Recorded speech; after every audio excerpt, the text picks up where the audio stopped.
الحمد لله نحمده ونستعينه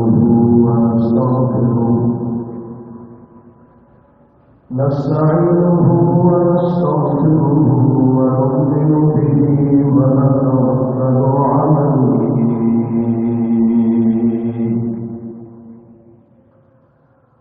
ونعوذ بالله من شرور أنفسنا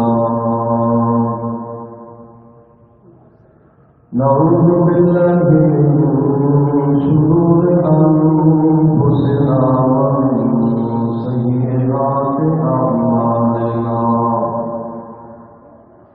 من يهده الله فلا مضل له ومن يضلله فلا هادي له ثم نشهد أن لا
اسم محمد وجسم محمد رسم محمد وجسم محمد وعزم نسم محمد صل على كف محمد وكفل فضل عين أنف نفس محمد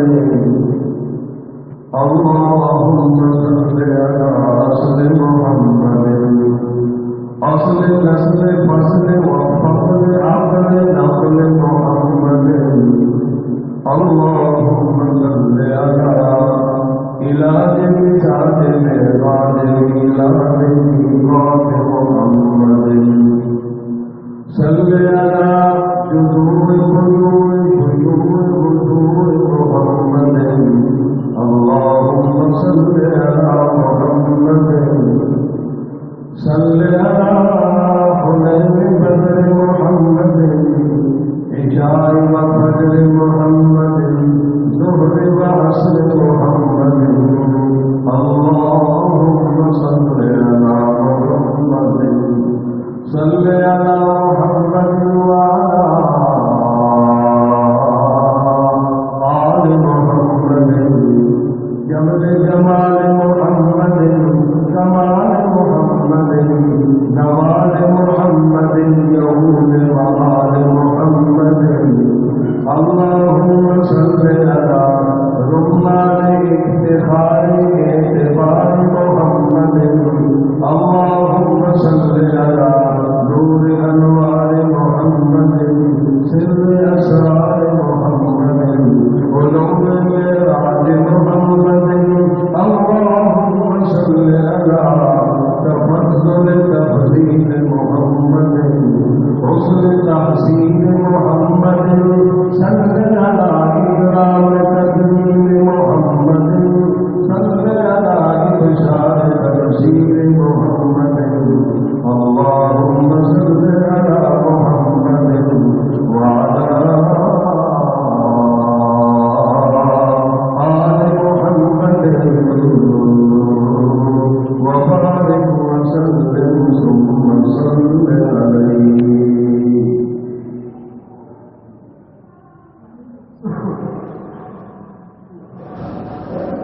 یہ حقیقت ناقابل تردید ہے کہ اس کائنات کے لیے بالخصوص ایک کلمہ پڑھنے والے ہیں اللہ جل شانہ کے بعد سب سے بڑے لوگ سے اگر ہم یاد ہے تو وہ سیدنا محمد رسول اللہ صلی اللہ علیہ وسلم کی جان اللہ کے دین کو پہنچانے کے لیے ہدایت کو عام کرنے کے لیے تعلیم کو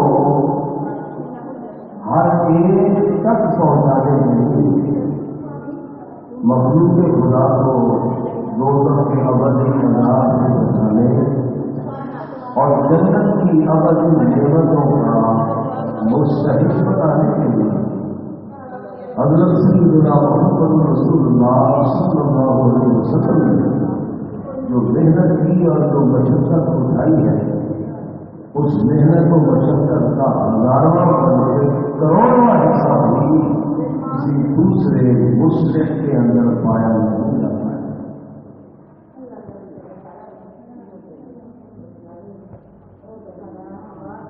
نبی پاک نے بالخصوص اپنی امت سے جو محبت کی اس کا تو حساب اور حق بھی کوئی نہیں.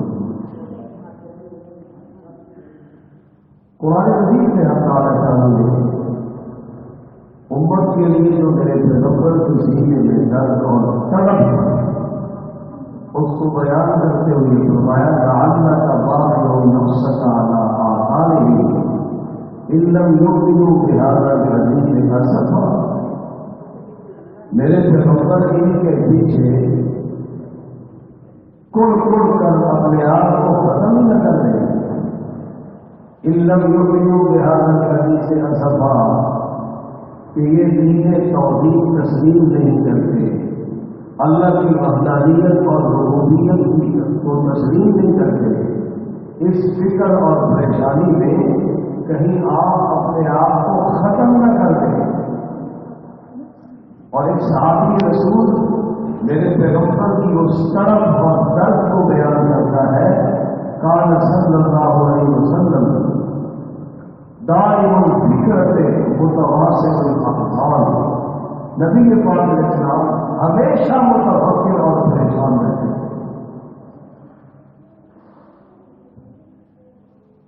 اور آپ کی پریشانی کا فکر یہ تھا کہ میری امت اور میری امت کا ایک فرد دوزخ کے عذاب میں جاتا ہے.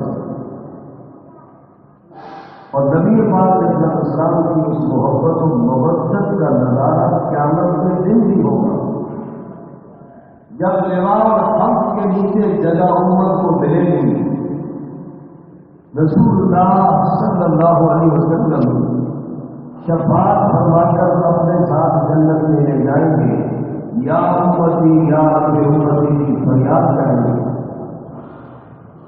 تو جب نبی پاک علیہ السلام سے بڑھ کر کوئی مشفق نہیں, کوئی شفیق نہیں, کوئی مہربان کوئی نہیں ہے, تو پھر ایک کلمہ پڑھنے والے کے لیے ضروری اور لازمی ہے کہ جب اس کے سامنے میرے پیغمبر صلی اللہ علیہ وسلم کا تذکرہ آئے, میرے پیغمبر کا نام نامی اس میں گرامی آئے, تو اس کی زبان پر بے ساختہ جاری ہو جانا چاہیے.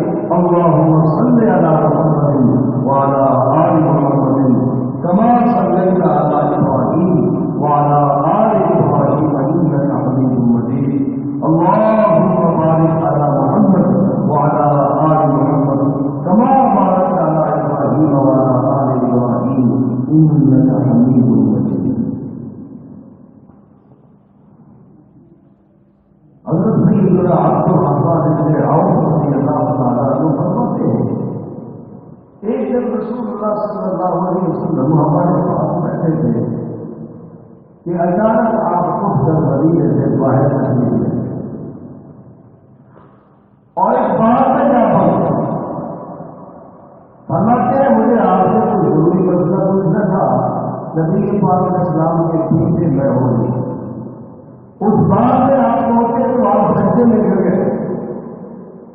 فاطانہ سجود اور اتنا لمبا سجدہ کیا کہ خشی کو مجھے ڈر لگنے لگا کہیں پیغمبر صلی اللہ علیہ وسلم کی حضور کو نہیں برباد ہو گئی. بڑے لمبے عرصے کے بعد پیغمبر صلی اللہ علیہ وسلم نے اپنا سر اندر اٹھایا. عبد الرحمن بن عوف فرماتے ہیں کہ مجھے پریشان دیکھا تو پوچھا بات کا یا عبد الرحمان, اے ابو عبد الرحمان تجھے کیا ہو گیا, پریشان دکھائی دیتے ہو. تو عبد الرحمن بن عوف کہتے ہیں اللہ کے رسول جب آپ سجدے میں گئے اور اتنا لمبا سجدہ کیا تو میں تو پریشان ہو گیا کہیں آپ کی روح نہیں برباد کر دی.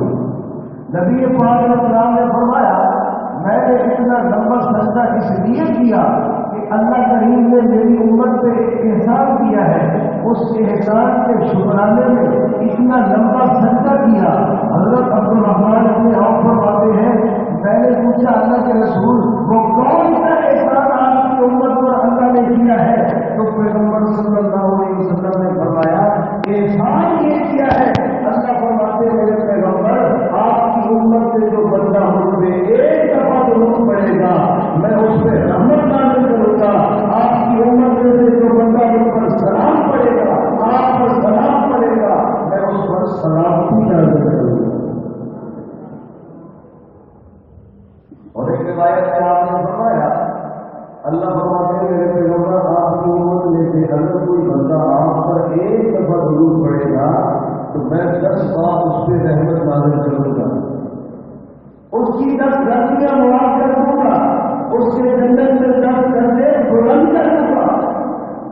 حضرت انس رضی اللہ تعالیٰ عنہ جو نبی ہے فرماتے ہیں رسول اللہ صلی اللہ علیہ وسلم نے فرمایا من صلی علیہ ثلاثا واحدۃ, جس بندے نے مجھ پہ ایک دفعہ درود پڑھا صلی اللہ علیہ وسلم صلوات, اللہ اس پہ 10 بار رحمت نازل کرے گا. وحرمت عنہ عشر خطیئات, اللہ اس کے نام اعمال سے 10 غلطیاں ریموو کر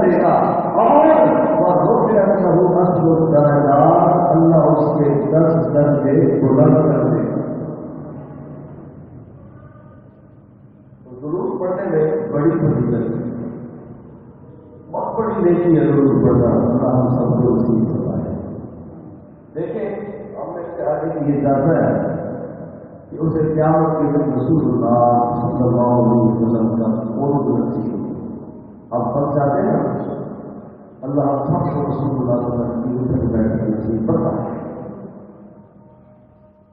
لیکن رسول اللہ صلی اللہ علیہ وسلم نے اپنا قرب حاصل کرنے کا وظیفہ بتلایا.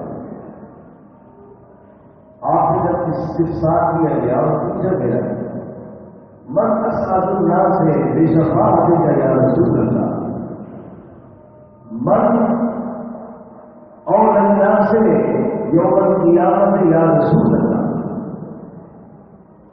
اللہ کے رسول یہ تو بتلائیے قیامت کے دن آپ کی شفاعت کا سب سے زیادہ مستحق کون ہوگا؟ وہ کون سا مستحق ہوگا جو آپ کی شفاعت کا سب سے زیادہ مستحق ہوگا؟ تو نبی پاک علیہ السلام نے فرمایا اکثر ہو علیہ السلام، جو مجھ پر سب سے زیادہ درود پڑتا ہے وہ میری شفاعت کا مستحق ہوگا. اسی طرح پوچھا گیا اور اللہ سے اللہ کے رسول قیامت کے دن آپ کے سب سے زیادہ قریب کون ہوگا؟ تو نبی پاک علیہ السلام نے فرمایا اکثر ہو علیہ السلام، جو مجھ پر سب سے زیادہ درود پڑتا ہے وہ سب سے زیادہ میرے قریب ہوگا. ایک تو آپ نے فرمایا میری شفاعت اسے نصیب ہوگی جو مجھ پر کثرت سے درود پڑے گا، اور قیامت کے دن سب سے زیادہ اسے میرا قرب اور نزدیکی عطا ہوگی جو مجھ پہ سب سے زیادہ درود پڑے گا. ایسی ہی نبی پاک علیہ السلام نے اور بھی مسائل بیان کیے جو نبی پاک علیہ السلام نے خود ایک بندے کو عطا کرے گا. اس کا آپ نبی پاک علیہ السلام کی خدمت میں آئے، آپ نے دیکھا کہ وہ پریشان ہیں، ان کے چہرے سے پریشانی ٹپک رہی ہے. تو آپ نے پوچھا کیوں پریشان ہو؟ تو آپ نے اللہ کے رسول اللہ میں بیٹھے سوچ رہا تھا کہ دنیا کے اندر اس دھرتی پر جب کبھی آپ کے چہرے پر انوار کے دیدار کا شوق چلتا ہے تو بھاگ کر آتے ہیں، آپ کو دیکھ لیتے ہیں، پیار سے ٹوٹ جاتی ہے. لیکن آپ نے سوچا جنت میں اندر کہیں آپ کو بڑا اعلیٰ رتبہ اور مقام دے گا، ہمیں جو جنت میں بیٹھک اور درجہ ملے گا وہ تو فسٹ ہوگا، وہ تو کم ہوگا. آپ سے وہ بیٹھک اور مقام ملے گا. آپ نے خود بتایا کہ اس کا چھت جو ہوگا رحمان کا عرش ہوگا. تو جنت میں ہم آپ کی زیارت نہیں کر سکیں گے، تو اس وجہ سے پریشان ہو. جنت میں جب آپ کی زیارت نہ ہو تو اس جنت کا کیا ہے؟ تو نبی پاک کے سامنے سب چیزیں بیان ہو ورنہ بس یہ کام کر لو انشاءاللہ اللہ تعالیٰ قیامت کے دن تمہیں میرا دیدار کراتے رہے. ان حدیث کا قلب کمی میں اس نہیں ولسان کمی میں اس نہیں وعینہ کمی میں اس نہیں. رحمت عالم صلی اللہ علیہ وسلم نے فرمایا اگر تو نے اپنے دل کو دو چیزوں سے پاک رکھا، الحلہ والحسدہ، ایک وہ اپنے دل میں کسی سے کھوٹ نہ رکھا، والحسدہ اور دوسرا کسی سے حسد نہیں کیا، کسی کی دولت کو دیکھ کر، کسی کے کاروبار کو دیکھ کر، کسی کی اولاد کو دیکھ کر تیرے دل میں حسد پیدا نہیں ہوا، کھوٹ بھی پیدا نہ ہوئی، حسد بھی پیدا نہ ہوا. اور یاد رکھو میرے بزرگوں میرے بھائیوں، حسد بہت بری بیماری ہے اور حسد کا ہر خود کا شکار ہوتا ہے. خاص بندے ہوتے ہیں جو اس بیماری سے محفوظ ہوتے ہیں. میرے محبوب کریم صلی اللہ علیہ وسلم نے اسی لیے فرمایا ان الحسد یأکل الحسنات کما تأکل النار الحطب. وہ میری امت کے لوگوں خبردار اپنے آپ کو حسد سے بچا کے رکھنا، اس لیے کہ جس طرح آگ نیکیوں کو جلا کر خاص کر کے دیتی ہے جاتی ہے، اسی طرح حسد بھی نیکیوں کو جلا کے راگ بنا دیتا ہے.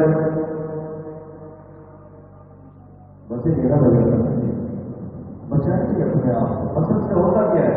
اگلے کا نقصان تھوڑا ہوتا ہے، بندہ جلتا رہتا ہے، اپنے آپ کو سڑاتا رہتا ہے اور جلتا رہتا ہے. حسد کرنے سے کسی کو کوئی نقصان نہیں ہوتا، بندے کا اپنا نقصان ہوتا ہے. اور ایک تو یہ نقصان ہوتا ہے کہ بندہ کمزور ہو جاتا ہے جسمانی لحاظ سے بھی، اور دوسرا روحانی لحاظ سے بھی اللہ سے دور ہو جاتا ہے. جو نیکیاں کرتا ہے وہ تو خام ہو جاتی ہے، وہ تو رات کر جاتی ہے. اس لیے محبوب پیغمبر صلی اللہ علیہ وسلم نے فرمایا ان حافظ کا قلب او میرے صحابیہ، اگر تم نے اپنے دل کو کھول اور حسد سے محفوظ رکھا ولسانک کا اور فرمایا اپنی زبان کو فتنوں کی سے محفوظ رکھا. ایک تو زبان سے جھوٹ نہ بولا اور دوسرا زبان سے کسی کی غیبت نہ کی. اور اپنی آنکھوں کو بھی دو چیزوں سے محفوظ رکھا. النظر الى ما حرم اللہ، ایک تو اس حال سے تمہیں محرمات کو نہ دیکھا، ان چیزوں کو دیکھنا اللہ کریم نے تیرے لیے حرام کر دیا ہے، ان چیزوں کو تم نے اپنی آنکھوں سے نہ دیکھا. اور دوسرا اپنی آنکھوں سے کسی کو حقارت کی نگاہ سے بھی نہ دیکھا. فرمایا اگر دیکھو کون اور حسد سے محفوظ کر لیا، اپنی زبان کو جھوٹ اور غیبت سے محفوظ کر لیا، اپنی آنکھ کو محرمات سے اور کسی مسلمان کو حقارت کی نگاہ سے دیکھنے سے روک لیا، دخلت معی فی الجنہ، میں گارنٹی دیتا ہوں کہ جنت میں تو میرے ساتھ داخل ہوگا. اللہ ہم سب کو میرے اوپر کی نفاذ نصیب فرمائے. لیکن بس یہ شرائط پوری کرنی پڑے گی. ہاں اللہ تعالیٰ ہم سب کو یہ شرائط پوری کرنے کی توفیق عطا فرمائے. ایسے ایک موقع پر نبی پاک صلی اللہ علیہ وسلم کے بڑے چہرے اور بڑے پیارے صحابی ہیں جو میرے باپو پیغمبر کی خدمت کرتے تھے. ہر وقت بوجھ والا لوٹا مسواک اور مسلح ان کے ہاتھ میں ہوا کرتا تھا. نبی پاک اسلام کو جب کبھی پانی کی ضرورت پڑتی تھی فوراً لوٹا حاضر کر دیتے تھے، مسواک حاضر کر دیتے تھے، مسلح حاضر کر دیتے تھے. ایسے ایک موقع پر نبی پاک اسلام نے قضائے حاجت کی اور قضائے حاجت کے بعد جب اس صحابی نے ضرورت کی ساری چیزیں مہیا کر دی، نبی پاک اسلام بڑے خوش ہو گئے. اور اتنے خوشی ہے کہ آپ نے فرمایا میرے صحابیہ مرد کیا مانگتا ہے. مجھے اللہ کی رحمت سے امید ہے کہ اس موقع پر میں تیرے لیے اللہ سے جو بھی مانگوں گا میرا اللہ تجھے ضرور دے گا. صحابی جب آپ کے لیے کہہ دیا کہ آپ کو مانگ سکتے ہیں مانگے، تو صحابی سوچو نشان میں پڑ گئے کہ کیا مانگوں. چنانچہ سوچے بچار کرنے کے بعد اس صحابی نے خلاصہ نکالا کہ ساری نعمتوں میں سب سے بڑی نعمت محمد رسول اللہ صلی اللہ علیہ وسلم کے چہرے کا دیدار ہے. آپ کی رفاقت ہے، آپ کی مجلس میں اٹھ کر بیٹھک ہے، ہر وقت آپ کی محفل میں رہنا، آپ کو دیکھتے رہنا، آپ کے چہرے کو اللہ کی زیارت کرتے رہنا، یہ سب سے بڑی نعمت ہے. اس لیے اس صحابی نے اللہ کے رسول سے اس موقع پر یہ درخواست کی، اللہ کے رسول صلی اللہ علیہ وسلم میں یہی مانگتا ہوں اسألک مرافقتک فی الجنہ، میں چاہتا ہوں کہ جنت میں مجھے آپ کی مرافقت مل جائے، آپ کے ساتھ اٹھنا بیٹھنا نصیب ہو جائے. نبی پاک کے سامنے اچھا تو جنت میں میری مرافقت چاہتا ہے، میری اٹھک بیٹھک چاہتا ہے، میرے چہرے کا دیدار کرنا چاہتا ہے، تو اس موقع پر نبی پاک اسلام نے یہ فرمایا بکثرت السجود، تجھے کثرت سے سجدے کرنے پڑیں گے، اللہ کی عبادت کو زیادہ سے زیادہ کرنی پڑے گی، بہت زیادہ سجدے کرنے پڑیں گے. اگر سے امید ہے اور 100% یقین ہے اللہ قیامت کے دن جنت میں تجھے میرے ساتھ اٹھائیں گے. اللہ الحمدللہ کثیرا سبحان اللہ بکرۃ واصیلا. تو بیان یہ کر رہا تھا نبی پاک نے فرمایا میرے پیغمبر سے سوال کیا گیا, میرے پیغمبر سے استفسار کیا گیا, میرے پیغمبر سے پوچھا گیا کہ رسول یہ تو بتلاؤ قیامت کے دن کون سا نصیب ہوگا جسے آپ کا قرب نصیب ہوگا, آپ کے نزدیکی عطا ہوگی. محبوب پیغمبر صلی اللہ علیہ وسلم نے فرمایا جو اللہ مجھ پر کثرت سے درود پڑھتا ہے قیامت کے دن اللہ اسے سب سے زیادہ محنت کو عطا کریں گے. نبی علیہ السلام ایک حدیث میں فرمایا کہ لوگ ایک مجلس میں بیٹھے ہیں تو بیٹھ کریں لم يذكروا الله فيه ولم يصلوا على نبيهم, اس بیٹھے میں نہ تو اللہ کا ذکر کرے اور نہ اللہ کے پیغمبر صلی اللہ علیہ وسلم کی نام بابرکات سے درود پڑھے. تو آپ نے فرمایا یہ محفل قیامت کے دن اہل مجلس کے لیے ندامت کا باعث بنے, ان کی یہ بیٹھک قیامت کے دن ان کے لیے بوار ہوگی. الا کانت علیہ ترا, بغیر یہ بیٹھک ان کے لیے ندامت کا باعث بنے گی اور یہ ندامت کریں گے قیامت کے دن کاش ہم اپنی بیٹھکوں اور اپنی مجلسوں کو اللہ کی تعریف اور پیغمبر صلی اللہ علیہ وسلم پر درود پڑھنے سے نفر کر لیتے تو آج ہمیں ندامت نہ اٹھانی ہوگی. تو بھائی جب بھی تو محفل کرے, جب بھی تو بیٹھک کرے تو اس بیٹھک میں اللہ کا ذکر کیا کرے اور اللہ کے محبوب پیغمبر صلی اللہ علیہ وسلم پر درود پڑھا کرے. دعاؤں کے شروع میں درود پڑھا کریں, دعا کے بعد درود پڑھا کریں. جب دعا کے اول اور آخر میں درود پڑھ لیا جاتا ہے تو وہ دعا قبول ہوتی ہے. اس لیے کہ درود ایسی دعا ہے جو قبول ہی قبول ہے, جس کی قبولیت میں کوئی شک نہیں ہے. جب دعا کا پہلا حصہ بھی قبول ہو جائے, آخری حصہ بھی قبول ہو جائے, یہ اللہ کی راہ سے بعید ہے کہ درمیان والا حصہ اور درمیان والی دعا وہ قبول ہے. عبداللہ ابن مسعود رضی اللہ تعالیٰ کا خود فرماتے ہیں ایک موقع پر نبی پاک ضرور شریف فرما رہے ہیں اور نبی پاک اسلام کے ساتھ ابو بکر و عمر بھی تشریف فرما تھے اور میں شہر سے کھڑے ہو کر نماز پڑھ رہا تھا, نفل پڑھ رہا تھا, نماز پڑھ رہا تھا. چنانچہ میں نے نماز ختم کی. نماز ختم کرنے کے بعد بدأت ثناء اللہ تعالی, جب میں دعا کرنے لگا تو سب سے پہلے اللہ کی تعریف کی, الحمدللہ رب العالمین.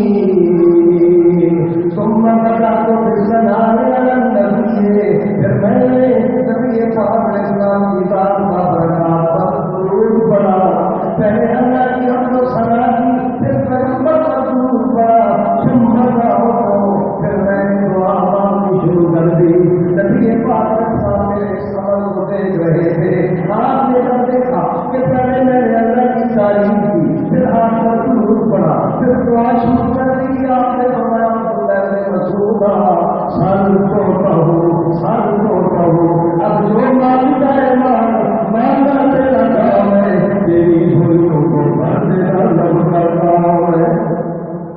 اس سے پتہ چلا کہ دعا کے شروع میں پہلے عمل کرنی چاہیے. اور لوگ درود سے ابتدا کرتے ہیں, سب سے پہلے اللہ کا, پھر اللہ کی حمد و ثنا کرنے کے بعد پھر پیغمبر صلی اللہ علیہ وسلم سے درود پڑھا جائے, پھر دعا کی جائے اور دعا کی انتہا سے پھر درود پڑھا جائے. الحمدللہ رب العالمین والصلاۃ والسلام علی نبی کریم. یہ اللہ کا حمد بھی ہوگی اور پیغمبر پر درود بھی ہوگی, پھر مکمل بھی دعا کریں, آخر پہ اور اینڈ سے پھر درود پڑھ لیں. تو انشاءاللہ اللہ کی رحمت سے یہ بعید ہے کہ اللہ دعا کا ابتدائی حصہ بھی منظور کر دے, آخری حصہ بھی منظور کر دے اور پھر درمیان والی دعا منظور نہ کرے. اللہ ضرور کرے گا انشاءاللہ. اللہ ہماری دعائیں منظور کروائے. تو آیت شریف اللہ ملائکتہ یصلون علی النبی یا ایھا الذین آمنوا صلوا علیہ وسلموا تسلیما. اللہ فرماتے ہیں میں بھی میرے فرشتے بھی محبوب پیغمبر کو خراج تحسین پیش کر رہے ہیں. اس لیے ایمان والو تم بھی پیغمبر کو شاباش دو، پیغمبر کو خراج تحسین پیش کرو. اس لیے اس پیغمبر نے ایک رسم مشرکین کو توڑ دیا ہے. اللہ فرماتے ہیں ان اللہ ملائکتہ، اللہ ان کے فرشتے پیغمبر پر رحمتیں اللہ بھیجتے ہیں، فرشتے رحمتوں کی درخواست کرتے ہیں. اللہ تعالیٰ نے پہلے اپنا ذکر کر کے سمجھا دیا اے میرے بندو اگر تم پیغمبر پر درود نہ پڑھو میرا پیغمبر تمہارے درود پڑھنے کا محتاج نہیں، اس لیے کہ میں خود پیغمبر پر رحمتیں نازل کر رہا ہوں. اور دوسرا میرے بھائیوں اللہ کریم نے قرآن مجید کے اندر بڑے بڑے حکموں اور بڑے بڑے احکامات کا ذکر کیا، نماز کا ذکر کیا، روزے کا ذکر کیا، قربانی کا ذکر کیا، حج بیت اللہ کا ذکر کیا. کوئی ایسا عمل نہیں کہ اللہ تعالیٰ بندوں کے ساتھ اللہ کی شریک ہو.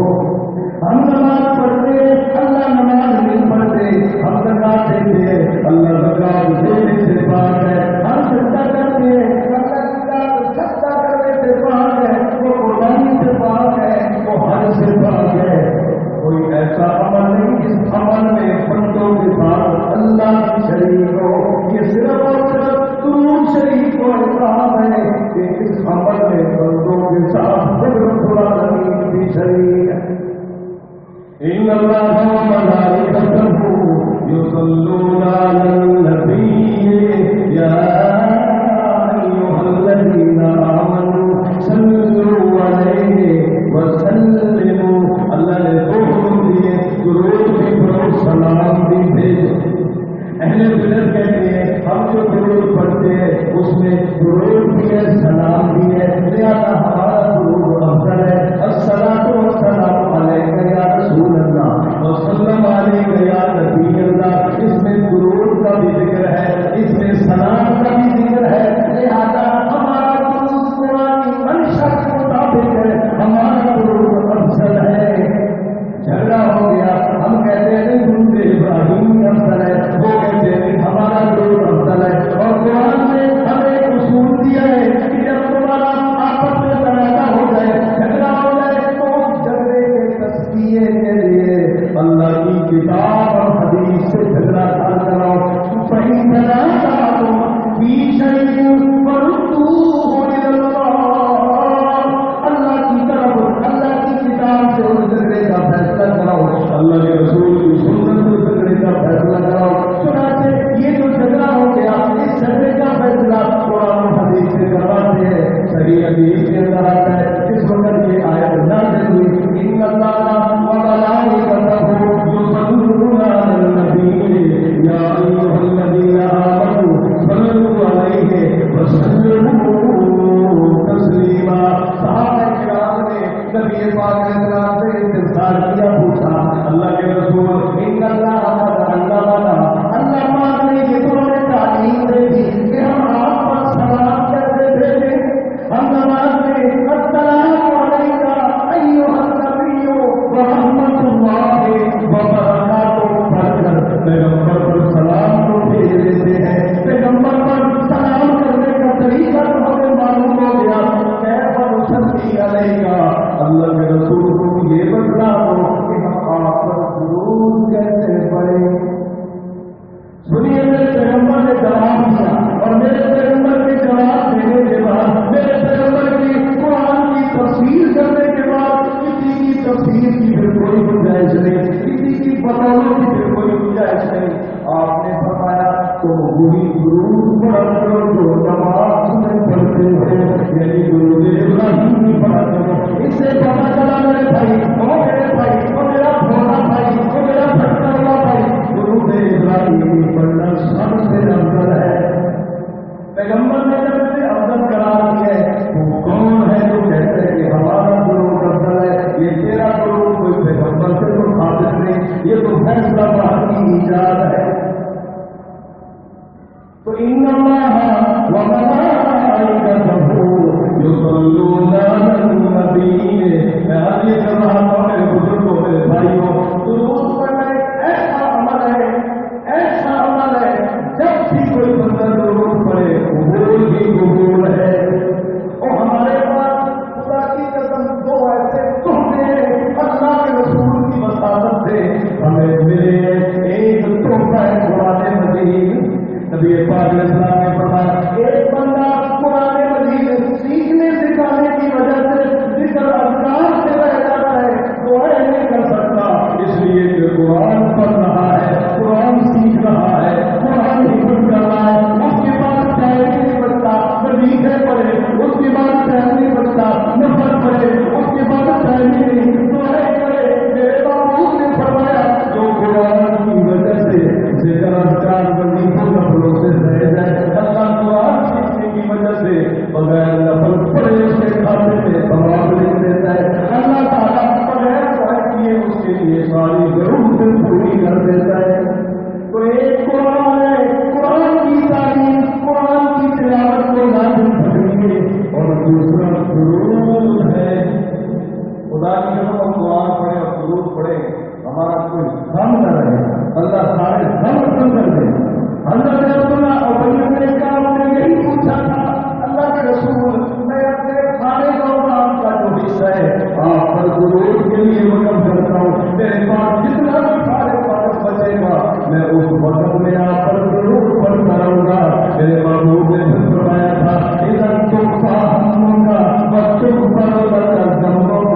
عبداللہ اے عبد نے کہا اگر تم نے اپنے سارے اوقات کو میرے اوپر درود پڑھنے کے لیے مختص کر دیا پھر میں گارنٹی دیتا ہوں اذا تخفى همك، پھر تیرے کوئی غم نہیں رہیں گے، پھر تیرے سارے غموں کو اللہ ختم کر دیں گے، وتغفر لك ذنبك، اور اللہ تیرے کھاتے میں ایک گناہ بھی باقی نہیں چھوڑے گا۔